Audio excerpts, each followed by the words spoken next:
L'inceste était l'un des sujets évoqués dans cet avou, mardi 19 janvier. Après avoir partagé l'histoire poignante d'une victime, Anne-Elisabeth Lemoine a reçu Andrea Bescond sur le plateau.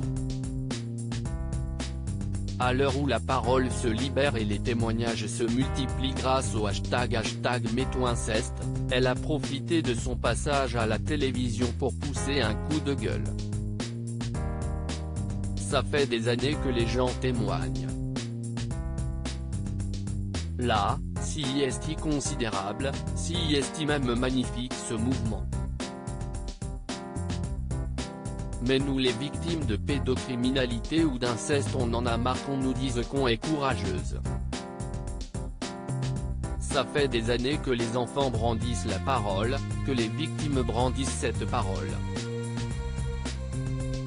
Maintenant il faut nous entendre vraiment, a-t-elle lâché. Selon la comédienne et scénariste âgée de 41 ans, les décisions sont à prendre maintenant et celles-ci doivent être claires. Andrea Bescond a été victime de pédocriminalité. Andrea Bescond a d'abord écrit son histoire qu'elle a mise en scène au théâtre, de 2014 à 2017, avant de l'adapter au cinéma en 2018. Dans Les Chatouilles, elle s'inspire de sa propre expérience personnelle. L'enfant passionné de danse qu'elle était a été victime de violences sexuelles. Dès qu'il le pouvait, cet ami de mes parents m'a imposé pendant plusieurs années des séances de chatouilles, comme il disait, expliquait-elle à Marie-Claire en mars 2017. D'où le titre de sa pièce de théâtre et de son film.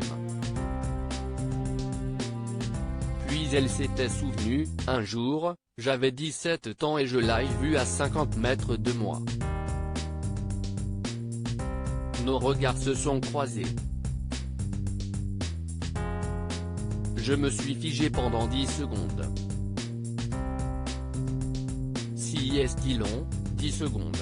Et là, je crois qu'il a compris que je savais.